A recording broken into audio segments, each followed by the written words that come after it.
বাসী দেশের শিশু, কিশোর কিশোরী, তরুণ তরুণী, ছাত্রছাত্রী, বয়স্ক বৃদ্ধ, পুরুষ মহিলা সবাইকে আমার সালাম জানাচ্ছি। আসসালামু আলাইকুম। বক্তব্যের শুরুতে আমি গভীর শ্রদ্ধা জানাচ্ছি জুলাই আগস্ট মাসে ফ্যাসিবাদের বিরুদ্ধে ছাত্র শ্রমিক জনতার অভ্যুত্থানে নিহত সকল শহীদের প্রতি। আমি আরও স্মরণ করছি তাদের যারা ফ্যাসিবাদী শক্তির প্রাণঘাতী অস্ত্রের সামনে হিমালয়ের মতো দাঁড়িয়ে অন্যায়ের প্রতিবাদ করে মৃত্যুকে আলিঙ্গন করেছে, আহত হয়েছে, পঙ্গুত্ব বরণ করেছে, হারিয়েছে তাদের চোখের দৃষ্টি। সেই সব বীরদের স্মরণ করছি যারা মিথ্যাচার, লুটপাট, স্বৈরতন্ত্রের বিরুদ্ধে এক দফা দাবি নিয়ে দাঁড়িয়েছিল। কৃতজ্ঞতা চিত্তে স্মরণ করছি আপনাদের ভাই বোনদের, আপনাদের সন্তানদের যারা এই বিপ্লবে অংশগ্রহণ করেছিল। প্রিয় দেশবাসী, আমি আগেও জানিয়েছি, আবারও জানাচ্ছি, গণ অভ্যুত্থানে সকল শহীদের পরিবারকে পুনর্বাসন করা হবে। সকল আহত শিক্ষার্থী, শ্রমিক জনতার চিকিৎসার সম্পূর্ণ ব্যয় সরকার বহন করবে। আহতদের দীর্ঘমেয়াদী এবং ব্যয়বহুল চিকিৎসা এবং শহীদদের পরিবারের দেখাশোনার জন্য স্বাস্থ্য মন্ত্রণালয়ের নেতৃত্বে একটি পূর্ণাঙ্গ তালিকা প্রস্তুত করা হয়েছে। এখন এই নতুন তথ্য পাওয়ার ভিত্তিতে এই তালিকা হালনাগাদ করা হতে থাকবে। গণ অভ্যুত্থানের শহীদদের স্মৃতি ধরে রাখতে সরকার তার যাত্রা লগ্নে জুলাই গণহত্যা স্মৃতি ফাউন্ডেশন নামে একটি ফাউন্ডেশন প্রতিষ্ঠার উদ্যোগ নেয়। এখন সেই ফাউন্ডেশন তৈরি হয়েছে। সকল শহীদ পরিবার এবং আহতদের সর্বোত্তম চিকিৎসা সহ তাদের পরিবারের সম্পূর্ণ দায়িত্ব এই ফাউন্ডেশন গ্রহণ করছে। এই ফাউন্ডেশনে দান করার জন্য দেশের সকল মানুষ এবং বিদেশে অবস্থানরত বাংলাদেশিদের আমরা আহ্বান জানাচ্ছি। গত মাসে কুমিল্লা, নোয়াখালী, সিলেট অঞ্চলে আকস্মিক বন্যা এসব এলাকার মানুষকে হতভম্ব করে দিয়েছে। এখানে বেশিরভাগ এলাকায় কোনোদিন বন্যা হয়নি। তারা বন্যা মোকাবেলা করে অভ্যস্ত নন। দেশপ্রেমিক সশস্ত্র বাহিনী তাৎক্ষণিকভাবে বন্যা আক্রান্ত সবাইকে রক্ষার জন্য এগিয়ে আসে। সেনা, নৌ এবং বিমান বাহিনী পরস্পরের সঙ্গে সমন্বয় করে একযোগে কাজে নেমে পড়ার ফলে মানুষের দুর্ভোগ কম হয়েছে। এর পরপরই এনজিও এবং সাধারণ মানুষ দেশের সকল অঞ্চল থেকে দলে দলে এগিয়ে এসছে। আমি বিশেষ করে দেশপ্রেমিক সেনাবাহিনীকে আবারও ধন্যবাদ জানাচ্ছি। দেশের সকল দুর্যোগকালে তারা সবসময় আন্তরিকভাবে এগিয়ে এসছে।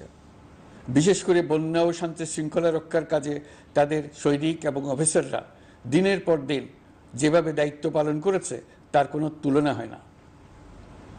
জনজীবনে স্বস্তি ও আত্মবিশ্বাস প্রতিষ্ঠায় তাদের ভূমিকা অনন্য। বাংলাদেশ সশস্ত্র বাহিনীর সকল সদস্যকে আমি ধন্যবাদ জানাই তাদের সততা, ত্যাগ ও অসীম দেশপ্রেমের জন্য। দেশের স্বাধীনতা সংগ্রাম থেকে শুরু করে বন্যা, খরা, ঝড়, বৃষ্টি, ঘূর্ণিঝড়, সকল প্রাকৃতিক দুর্যোগে আপনারা সকলের শেষ ভরসার স্থান। দেশের প্রতিটি ক্রান্তি লগ্নে আপনারা দেশের মানুষের পাশে থেকেছেন। দেশের স্বাধীনতার পক্ষে, সার্বভৌমত্বের পক্ষে অবস্থান নিয়েছেন। দেশ গঠনে আপনারা সবার আগে এগিয়ে এসছেন। বিগত জুলাই হতে শুরু হওয়া গণ অভ্যুত্থান, বন্যা, নিরাপত্তা প্রদান, অস্ত্র উদ্ধার সহ সকল কার্যক্রমে আপনারা সফলভাবে দিনরাত কাজ করে যাচ্ছেন। সরকার ও জনগণের পক্ষ থেকে আমি আপনাদের প্রতি কৃতজ্ঞতা জানাচ্ছি। বন্যা আমাদের জনজীবনে আরেকটি দিক উন্মোচন করল। দেশের সকল জায়গায় মানুষের সক্রিয় সহানুভূতির জোয়ার উঠেছিল অবিশ্বাস্য মাত্রায়। ব্যবসায়ী, অর্থবান ব্যক্তিরা যেমন তাদের অর্থ নিয়ে স্বতঃস্ফূর্তভাবে এগিয়ে এসেছিল, তেমনি দেশের বিভিন্ন প্রান্তের সাধারণ মানুষ, স্কুল, কলেজ, বিশ্ববিদ্যালয়ের ছেলেমেয়েরা জোয়ারের ঢলের মতো যার যার সামর্থ্য নিয়ে এগিয়ে এসছে। অনেকেই ছুটে গেছে বন্যার্তদের সহযোগিতা করার জন্য। এনজিওরা বিভিন্ন জায়গা থেকে ছুটে গেছে তাদের সহায়তা নিয়ে। তাদের কাজে অনুপ্রাণিত হয়ে আমি এনজিও নেতাদের সঙ্গে বৈঠক করেছি কিভাবে সরকার তাদের কাজের সঙ্গে সরকারের উদ্যোগকে সমন্বিত করতে পারে, সেটার কাঠামো তৈরি করে দেওয়ার জন্য। বন্যা এখন চলে গেছে, কিন্তু পুনর্বাসনের কঠিন কাজ আমাদের সামনে রয়ে গেছে। সকলের সহযোগিতায় আমরা পুনর্বাসনের কাজটি সফলভাবে সমাধান করতে চাই। আইন শৃঙ্খলা পরিস্থিতির উন্নতির জন্য আমরা দিনরাত পরিশ্রম করে যাচ্ছি। যে সমস্ত ভাই বোনেরা তাদের গত 16 বছরের বেদনা জানিয়ে তার প্রতিকার পাওয়ার জন্য আমার অফিস এবং সচিবালয়ের অফিসসমূহের সামনে প্রতিদিন ঘেরাও কর্মসূচি দিয়ে আমাদের কাজকর্ম ব্যাহত করছিলেন, তারা আমার আহ্বানে সাড়া দিয়ে ঘেরাও কর্মসূচির থেকে বিরত হয়েছেন বটে, তবে অন্যত্র আবার তারা তাদের কর্মসূচি দিয়ে যাতায়াতে ব্যাঘাত সৃষ্টি করছেন। আমি কথা দিচ্ছি, আপনাদের ন্যায্য আবেদনের কথা আমরা ভুলে যাব না। আমরা সকল অন্যায়ের প্রতিকারের জন্য প্রতিশ্রুতিবদ্ধ। আমরা আমাদের দায়িত্বকালে যথাসম্ভব সব সমস্যার সমাধানের চেষ্টা করব। আমি আবারও অনুরোধ করছি, আপনারা যাতায়াতে ব্যাঘাত সৃষ্টি থেকে বিরত থাকুন। জাতি আপনাদের প্রতি কৃতজ্ঞ থাকবে। তৈরি পোশাক, ওষুধ শিল্প, এইসব এলাকায় শ্রমিক ভাই বোনেরা তাদের অভিযোগ জানানোর জন্য ক্রমাগতভাবে এই শিল্পের কার্যক্রম পরিচালনা বন্ধ রাখতে বাধ্য করছেন। এটা আমাদের অর্থনীতিতে যে নেতিবাচক প্রভাব ফেলবে সেটা মোটেই কাম্য নয়। এমনিতেই ছাত্র শ্রমিক জনতার বিপ্লবের পর যে অর্থনীতি আমরা পেয়েছি সেটা নিয়ম নীতিবিহীন দ্রুত ক্ষীয়মান একটা অর্থনীতি। প্রাতিষ্ঠানিক কাঠামো প্রায় ধ্বংসপ্রাপ্ত। বৈদেশিক মুদ্রার রিজার্ভ তলানিতে গিয়ে ঠেকেছে। আমরা এই অর্থনীতিতে প্রাণ সঞ্চারের চেষ্টা করছি, আমাদের উদ্যোগে সাড়াও পাচ্ছি। ঠিক এই সময়ে আমাদের শিল্প কারখানাগুলো বন্ধ হয়ে যাক, অকার্যকর হয়ে যাক, এটা আমাদের অর্থনীতিতে বিরাট আঘাত পড়বে। সেটা কিছুতেই আমাদের কাম্য হতে পারে না। শ্রমিক ভাই বোনদের অনেক দুঃখ আছে, কিন্তু সেই দুঃখ প্রকাশ করতে গিয়ে আপনাদের মূল জীবিকা বন্ধ হওয়ার উপক্রম হলে সেটা ঠিক হবে না। দেশের অর্থনীতি ধ্বংসপ্রাপ্ত হলে সেটা ঠিক হবে না। শ্রমিক মালিক উভয়ের পক্ষে আলোচনা করে এসব সমস্যার সমাধান আমরা অবশ্যই বের করব। আপনারা কারখানা খোলা রাখুন, অর্থনীতির চাকা সচল রাখুন, দেশের অর্থনীতিকে সোজা হয়ে দাঁড়াতে দিন। আমরা আপনাদের সমস্যার স্থায়ী সমাধান বের করার জন্য সর্বশক্তি প্রয়োগ করব। মালিক পক্ষের কাছে আমাদের আবেদন, আপনারা শ্রমিকদের সঙ্গে বোঝাপড়া করুন, কারখানা সচল রাখুন, অর্থনীতির দুর্বল স্বাস্থ্যকে সবল করে তুলুন। ওষুধ শিল্প এবং তৈরি পোশাক শিল্প দেশের গৌরব। এর মাধ্যমে আমাদের শ্রমিক ভাই বোনেরা তাদের কর্মকুশলতা বিশ্বকে মুগ্ধ করেছে। এর সাফল্য এখন থমকে আছে। আমরা এই দুই শিল্পকে তাদের সম্ভাব্য শীর্ষে নিয়ে যেতে চাই। দুর্বল করার তো প্রশ্নই ওঠে না। এই দুই শিল্পের কোথায় কোথায় বাধা আছে, সমস্যা আছে, সেগুলো চিহ্নিত করে তাকে বাধামুক্ত করতে চাই। আমরা বিদেশি ক্রেতাদের একত্রিত করে তাদের সহযোগিতা চাইব, যেন বাংলাদেশের এই শিল্প দুটি বিশ্বের অন্যান্য দেশের চাইতে বেশি আস্থাযোগ্য হয়ে গড়ে উঠতে পারে। সব কিছুই সম্ভব যদি আমরা শ্রমিক মালিক সম্পর্কটা একটা নির্ভরযোগ্য, আনন্দদায়ক করে গড়ে তুলতে পারি। আমাদের সরকারের প্রথম মাস কাটল, দ্বিতীয় মাস থেকে আমরা নতুন বাংলাদেশ গড়ার ভিত্তি হিসেবে নতুন শ্রমিক মালিক সম্পর্কের সূচনা করতে চাই। এটা দেশের সবার কাম্য। দেশের নতুন প্রজন্ম নির্ভয়ে যেন তাদের ভবিষ্যৎ নিয়ে এগিয়ে যেতে পারে, আমরা সেই লক্ষ্যে কাজ করছি। আমাদের দায়িত্ব অনেক। ন্যায়ভিত্তিক একটা সমাজ গড়ে তোলার জন্য একসাথে অনেকগুলো কাজ আমাদের হাত দিতে হবে। 1 জুলাই থেকে 5 আগস্ট পর্যন্ত ছাত্র জনতার গণ আন্দোলনকে দমন করতে যেসব ফৌজদারি মামলা দায়ের করা হয়েছিল, এর মধ্যে হত্যা মামলা ছাড়া বাকি প্রায় সকল মামলা প্রত্যাহার করা হয়েছে। এইসব মামলায় গ্রেফতারকৃত সকলে মুক্তি পেয়েছে। দায়িত্ব গ্রহণের শুরুতেই অন্তর্বর্তীকালীন সরকার বিচার বিভাগের বড় সংস্কারের কাজে হাত দিয়েছে। যোগ্যতম ব্যক্তিকে প্রধান বিচারপতি নিয়োগ দেওয়াতে মানুষের মনে নতুন আশার সঞ্চার হয়েছে। আপিল বিভাগের বিচারপতি নিয়োগ, অ্যাটর্নি জেনারেল নিয়োগ এবং অন্যান্য নিয়োগগুলি অতি গুরুত্বপূর্ণ নিয়োগ, যেগুলো সবকটাই সম্পন্ন হয়েছে। সন্ত্রাস দমন আইন ও ডিজিটাল সাইবার নিরাপত্তা আইনে দায়েরকৃত মিথ্যা হয়রানিমূলক মামলাগুলো প্রত্যাহার করা হচ্ছে। সাইবার নিরাপত্তা আইন সহ বাংলাদেশে বিদ্যমান সকল কালো আইনের তালিকা করা হয়েছে। অতি সত্বর এই সকল কালো আইন বাতিল ও প্রযোজ্য ক্ষেত্রে সংশোধন করা হবে। সাংবাদিক সাগর রনি হত্যাকাণ্ড সহ বহুল আলোচিত 5টি হত্যাকাণ্ডের তদন্ত ও বিচার অগ্রাধিকার ভিত্তিতে ও দ্রুততম সময়ে নিষ্পত্তির জন্য সহায়তা প্রদান করা হচ্ছে। সম্প্রতি আমরা বলপূর্বক গুম থেকে সকল ব্যক্তির সুরক্ষার জন্য আন্তর্জাতিক কনভেনশনের সনদে স্বাক্ষর করেছি।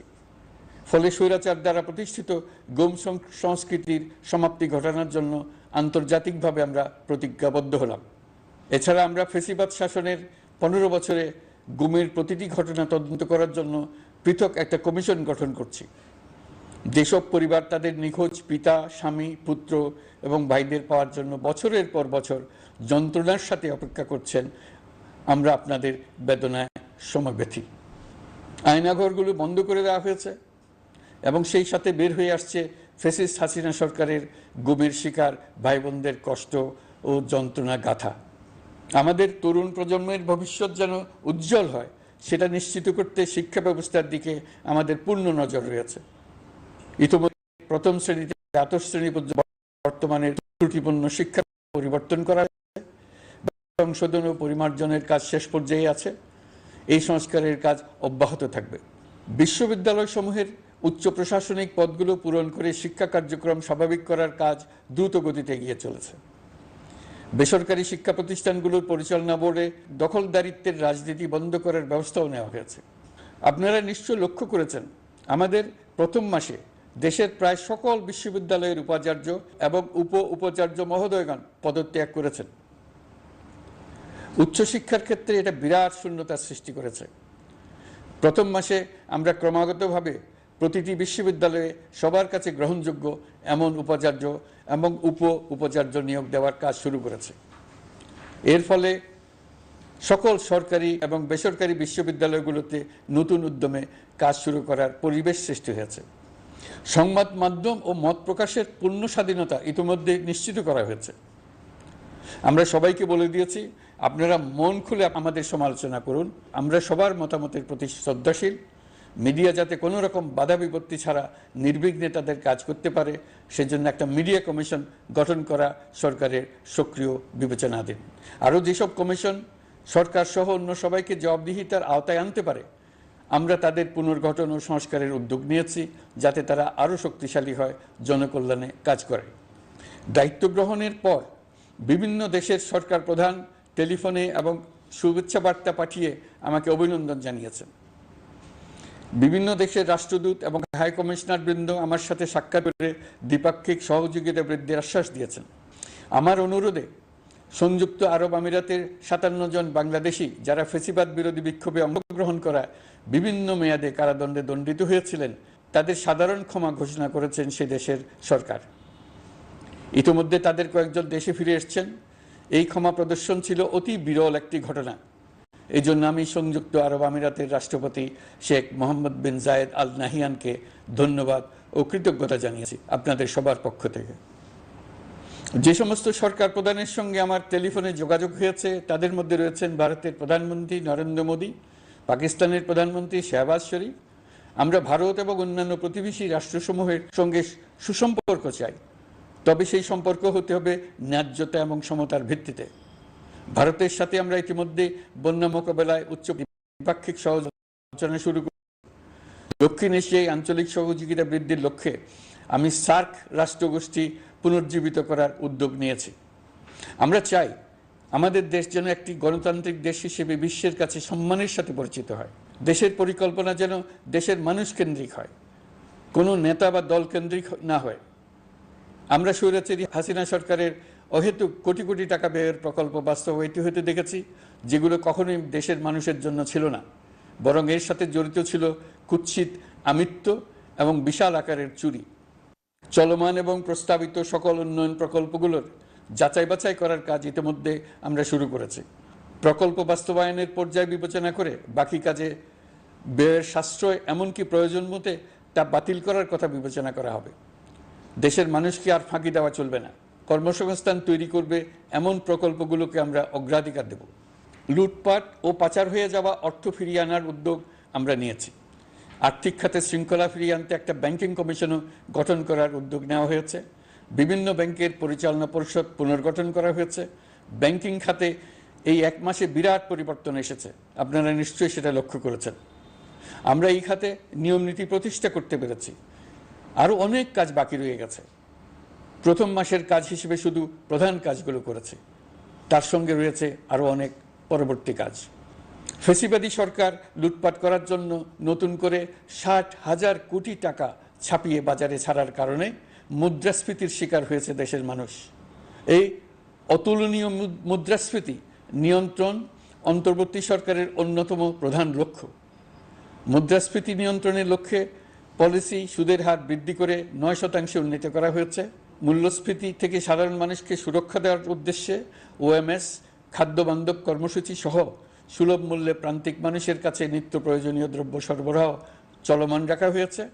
মূল্যস্ফীতি মোকাবেলায় চলতি অর্থ বছরে চাল ও গম আমদানির জন্য 5,800 কোটি টাকা, আভ্যন্তরীণ সংগ্রহের জন্য 8,900 কোটি টাকা এবং খাদ্য ভর্তুকির 3টি প্রোগ্রামের জন্য 7,360 কোটি টাকা বরাদ্দ রাখা হয়েছে।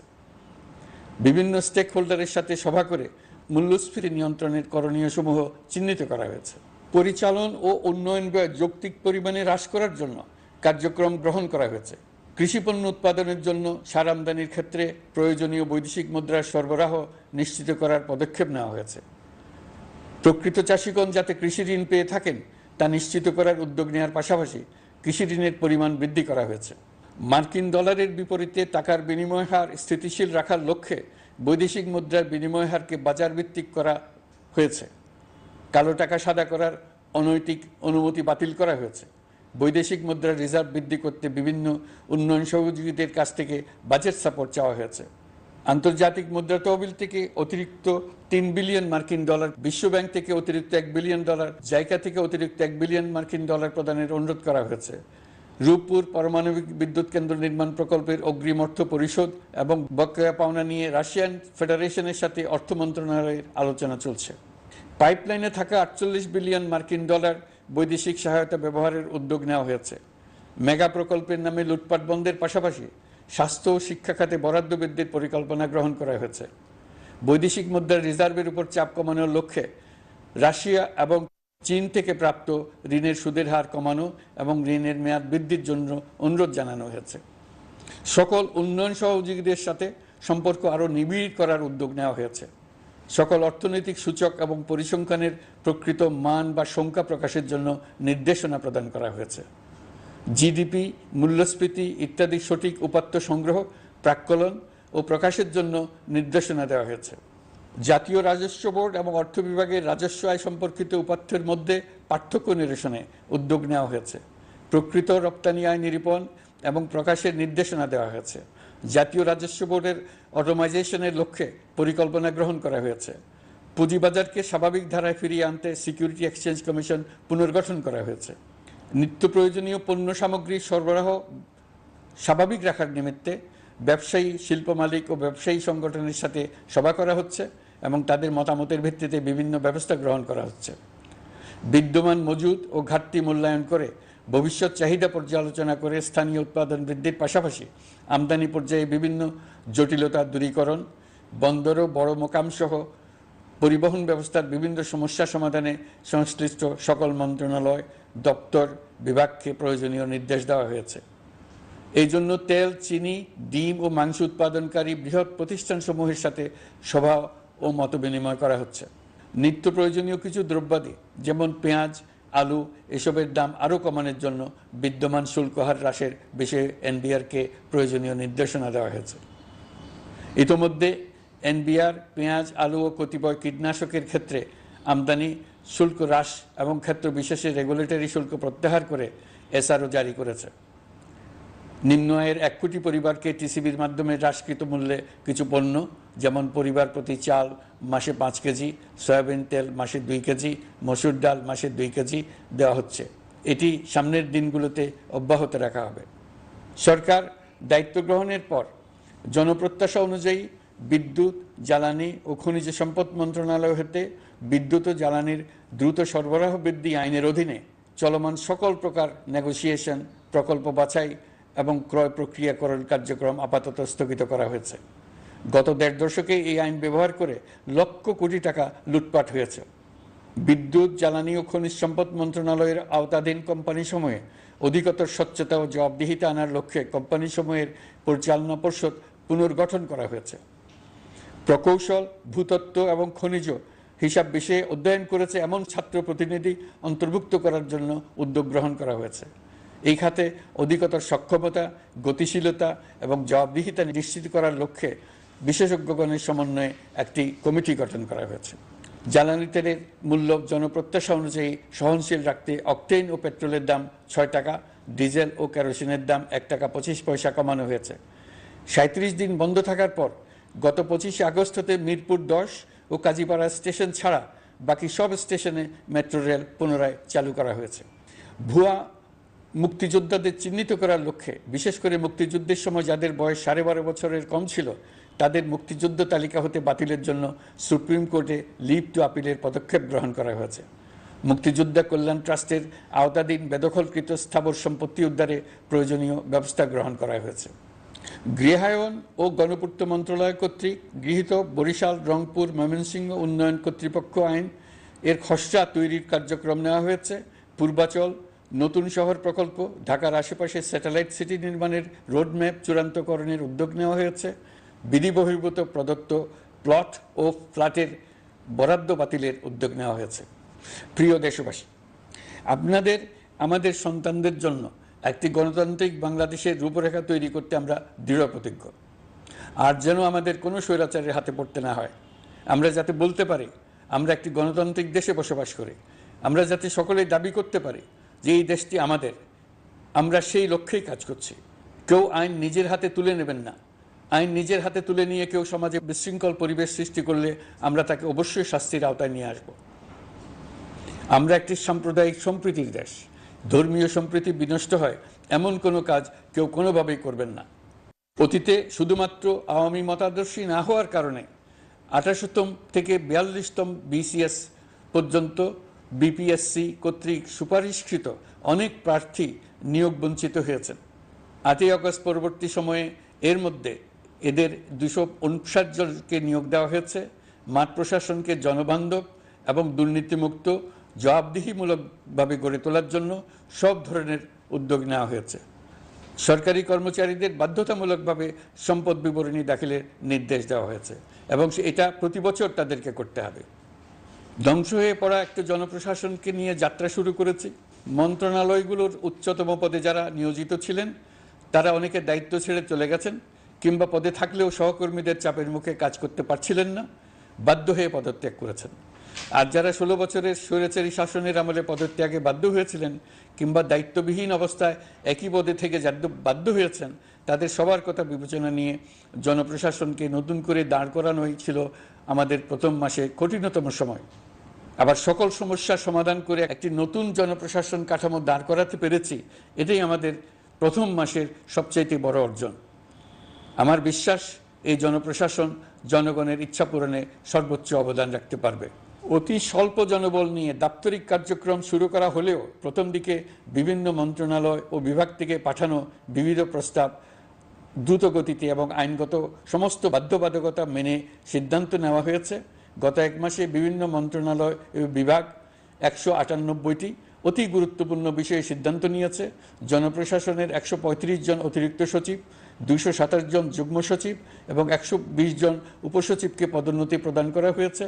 59টি জেলার জেলা প্রশাসককে প্রত্যাহার করা হয়েছে এবং নতুন 59 জন জেলা প্রশাসককে নিয়োগ দেওয়া হয়েছে। 67 জন কর্মকর্তার চুক্তিভিত্তিক নিয়োগ বাতিল করা হয়েছে।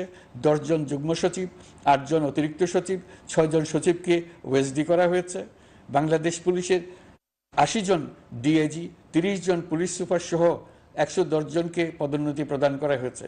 1 জন ডিআইজি, 1 জন এডিশনাল ডিআইজি, 4 জন পুলিশ সুপারকে চাকরিতে পুনর্বহাল করা হয়েছে।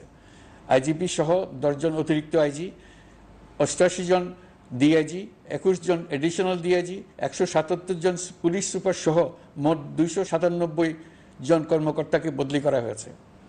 ছাত্র শ্রমিক জনতার বিপ্লবের মূল লক্ষ্য ছিল গণভবন। এটা ছিল স্বৈরাচারের কেন্দ্রবিন্দু। এই সরকার বিপ্লবের প্রতি সম্মান দেখিয়ে গণভবনকে বিপ্লবের জাদুঘর হিসেবে ঘোষণা দিয়েছে। ছাত্র জনতার ক্ষোভকে স্থায়ীভাবে তুলে ধরার জন্য গণভবনের আর কোনো সংস্কার করা হবে না। ছাত্র জনতার ক্ষোভের মুখে তা যে অবস্থায় দাঁড়িয়েছিল সেই অবস্থায় তাকে রাখা হবে। যেসব মূল্যবান সামগ্রী জনতা নিয়ে গিয়েছিল সেগুলো অনেক ফেরত দিয়ে গেছেন।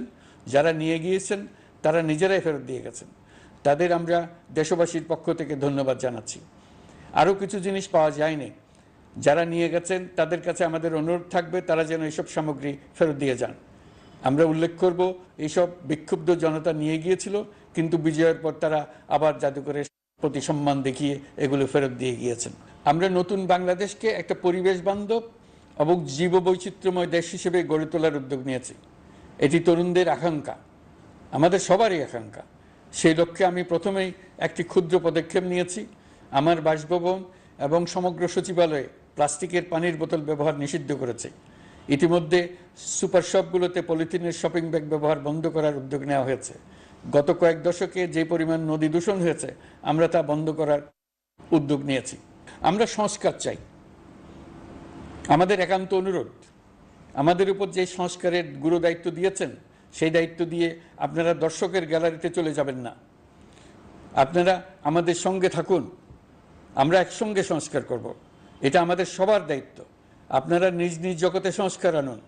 একটা জাতির সংস্কার শুধু সরকারের সংস্কার হলে হয় না। আপনি ব্যবসায়ী হলে আপনার ব্যবসায়ী সংস্কার আনুন। ব্যবসায়ী গোষ্ঠীরা তাদের নিজ নিজ সমিতির মাধ্যমে সংস্কার আনুন। সমিতিতে সংস্কার আনুন। নতুন করে সমিতি গঠনতন্ত্র সংশোধন করুন। আপনি শ্রমিক হলে আপনার ক্ষেত্রে আপনি সংস্কার করুন। আপনি রাজনৈতিক নেতাকর্মী হলে আপনার ক্ষেত্রে সংস্কার করুন। আপনি প্রতিষ্ঠান প্রধান হলে আপনার প্রতিষ্ঠানে সংস্কার আনুন। আমি এটাকে সুযোগ হিসেবে গ্রহণ করার জন্য সবাইকে আহ্বান জানাচ্ছি। এই সংস্কারের মাধ্যমে আমরা জাতি হিসেবে নতুনভাবে যাত্রা শুরু করতে চাই। আমাদের এই যাত্রা আমাদেরকে পৃথিবীর একটা সম্মানিত জাতি হিসেবে প্রতিষ্ঠিত করুক, এটাই আমাদের সবার কাম্য, এটাই আমাদের সবার লক্ষ্য। গত এক মাসে আমি বেশ কিছু রাজনৈতিক দলের সঙ্গে পৃথকভাবে বসছি, তাদের সঙ্গে মতামত বিনিময় করেছি। তারা আমাদের উৎসাহিত করেছেন, ছাত্র শ্রমিক জনতার বিপ্লবের লক্ষ্যের প্রতি সমর্থন জানিয়েছেন, সংস্কারের কাজে পূর্ণ সহযোগিতা দেওয়ার আশ্বাস দিয়েছেন। আমি দেশের বিশিষ্ট সম্পাদক বৃন্দের সঙ্গে মত বিনিময় করেছি, তারাও সংস্কারের কাজে পূর্ণ সহযোগিতা দেওয়ার আশ্বাস দিয়েছেন। তারা বিভিন্ন বিষয়ে মূল্যবান পরামর্শ দিয়েছেন। সবার পরামর্শ নিয়ে এখন আমাদের অগ্রসর হওয়ার পালা। আমি বিশিষ্ট ব্যবসায়ীদের সঙ্গে বৈঠক করেছি, তাদের কাছে আমাদের সরকারের লক্ষ্যগুলো ব্যাখ্যা করেছি, তারাও আমাদের লক্ষ্যের সঙ্গে একমত প্রকাশ করেছেন। আপনারা জানেন, ছাত্র শ্রমিক জনতার ঐতিহাসিক জুলাই গণ অভ্যুত্থানের মুখে এবং হাজারো মানুষের আত্মদানের বিনিময়ে বাংলাদেশে ফ্যাসিস্ট সরকারের পতন হয়েছে। এই গণ অভ্যুত্থানের বার্তা ও আকাঙ্ক্ষা বাস্তবায়নের জন্য একটি অভূতপূর্ব সময় ও সুযোগ আমরা এর মধ্য দিয়ে অর্জন করেছি। এর বাস্তবায়ন তথা বাংলাদেশের ফ্যাসিজম বা স্বৈরতান্ত্রিক শাসন পুনরাবৃত্তির আশঙ্কা রোধ এবং জনমালিকানা ভিত্তিক কল্যাণমুখী জনস্বার্থে নিবেদিত একটি রাষ্ট্র ব্যবস্থা প্রবর্তনের লক্ষ্যে কিছু জাতীয় ভিত্তিক সংস্কার সম্পন্ন করা জরুরি হয়ে পড়েছে। উক্ত সংস্কার ভাবনার অন্যতম কেন্দ্রবিন্দু হচ্ছে সুষ্ঠু নির্বাচন ব্যবস্থা, সুশাসন প্রতিষ্ঠা করা। আমরা যেহেতু জনগণের ভোটাধিকার ও জনগণের মালিকানায় বিশ্বাস করি, সেহেতু নির্বাচন ব্যবস্থার উন্নয়নে আমাদের সংস্কার ভাবনায় গুরুত্ব পেয়েছে অধিক। আমরা মনে করি নির্বাচনের নামে সংখ্যাগরিষ্ঠতার একাধিপত্য ও দুঃশাসন মানুষের উপর চাপিয়ে দেওয়া বা এর মাধ্যমে এক ব্যক্তি বা এক পরিবার বা কোনো গোষ্ঠীর কাছে সকল ক্ষমতা কক্ষীভূত করে রাখার কোনো ক্রমেই গ্রহণযোগ্য নয়। এসব আশঙ্কা রোধ করার জন্য নির্বাচনের সাথে সম্পর্কিত নির্বাচন কমিশন সহ অন্যান্য প্রতিষ্ঠানগুলোর সংস্কারের কথা আমরা ভাবছি। নির্বাচন ব্যবস্থার সাথে সম্পর্কিত প্রতিষ্ঠান হিসেবে পুলিশ প্রশাসন, জনপ্রশাসন, বিচার প্রশাসন, দুর্নীতি দমন কমিশন এই 4টি প্রতিষ্ঠানের সংস্কার করা সুষ্ঠু ও অবাধ নির্বাচনের জন্য অপরিহার্য। এসব প্রতিষ্ঠানের সংস্কার জনমালিকানা ভিত্তিক, জবাবদিহিমূলক এবং কল্যাণমূলক রাষ্ট্র ব্যবস্থা প্রতিষ্ঠায় অবদান রাখবে বলে আমি বিশ্বাস করি। এর পাশাপাশি সমাজের সকল স্তরের মানুষের প্রতিনিধিত্ব ও স্বার্থনিষ্ঠ প্রতিফলিত করার জন্য সাংবিধানিক সংস্কারের প্রয়োজন আমরা অনুভব করছি। এসব বিষয়ে সংস্কার করার প্রাথমিক পদক্ষেপ হিসেবে আমরা প্রাথমিকভাবে 6টি কমিশন গঠন করার সিদ্ধান্ত নিয়েছি। এসব কমিশনের কাজ পরিচালনার জন্য বিষয়ভিত্তিক অভিজ্ঞতা বিবেচনা করে 6 জন বিশিষ্ট নাগরিকের নেতৃত্বে এই কমিশনগুলো পরিচালনা করার দায়িত্ব দিয়েছি। এরপর আরও বিভিন্ন বিষয়ে কমিশন গঠন করার প্রক্রিয়া আমরা অব্যাহত রাখব। নির্বাচন ব্যবস্থা সংস্কার কমিশনের প্রধান হিসেবে দায়িত্ব পালন করবেন ডক্টর বদিউল আলম মজুমদার। পুলিশ প্রশাসন সংস্কার কমিশনের প্রধান হিসেবে কাজ করবেন জনাব সরফরাজ চৌধুরী। বিচার বিভাগ সংস্কার কমিশনের প্রধান হিসেবে দায়িত্ব পালন করবেন বিচারপতি শাহ আবু নাঈম মমিনুর রহমান। দুর্নীতি দমন সংস্কার কমিশনের প্রধান হিসেবে দায়িত্ব পালন করবেন ডক্টর ইফতেখারুজ্জামান। জনপ্রশাসন সংস্কার কমিশনের প্রধান হিসেবে দায়িত্ব পালন করবেন জনাব আব্দুল মুহিত চৌধুরী। সংবিধান সংস্কার কমিশনের প্রধান হিসেবে দায়িত্ব পালন করবেন ডক্টর শাহদিন মালিক। এসব কমিশনের অন্য সদস্যদের নাম কমিশন প্রধানদের সাথে আলোচনা করে ঠিক করা হবে। কমিশনগুলোর আলোচনা ও পরামর্শ সভায় উপদেষ্টা পরিষদের সদস্য, ছাত্র, শ্রমিক জনতা আন্দোলনের প্রতিনিধি, নাগরিক সমাজ ও রাজনৈতিক দলের প্রতিনিধিরা উপস্থিত থাকবেন। পূর্ণাঙ্গভাবে গঠিত হওয়ার পর কমিশন আনুষ্ঠানিকভাবে তাদের কাজ আগামী 1 অক্টোবর থেকে শুরু করতে পারবে বলে আমি আশা করছি, এবং এটি পরবর্তী 3 মাসের মধ্যে সম্পন্ন হবে বলে আমরা ধারণা করছি।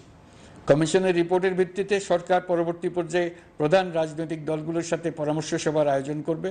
চূড়ান্ত পর্যায়ে ছাত্র সমাজ, নাগরিক সমাজ, রাজনৈতিক দলের প্রতিনিধি, সরকারের প্রতিনিধি নিয়ে ব্যাপক ভিত্তিক 3 থেকে 7 দিন ব্যাপী একটি পরামর্শ সভার ভিত্তিতে সংস্কার ভাবনার রূপরেখা চূড়ান্ত করা হবে। এতে এই রূপরেখা কিভাবে বাস্তবায়ন হবে তার একটি ধারণাও দেওয়া হবে। এই আয়োজন জুলাই গণ অভ্যুত্থানের বার্তা বাস্তবায়ন ও রাষ্ট্র পুনর্নির্মাণ তাগিদের ঐক্যবন্ধনে গোটা জাতিকে শক্তিশালী ও আশাবাদী করে তুলবে বলে আমাদের বিশ্বাস।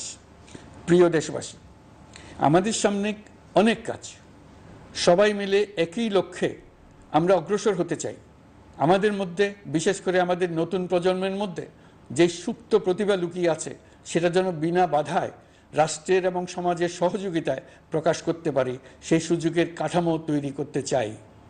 সকলে মিলে আমাদের পরিবারের প্রতিটি সদস্যকে, সে ঝাড়ুদার হোক, ছাত্র হোক, শিক্ষক হোক, যে কোনো ধর্মের হোক, সবার সমান অধিকার নিশ্চিত করতে চাই। এই হলো আমাদের সংস্কারের মূল লক্ষ্য।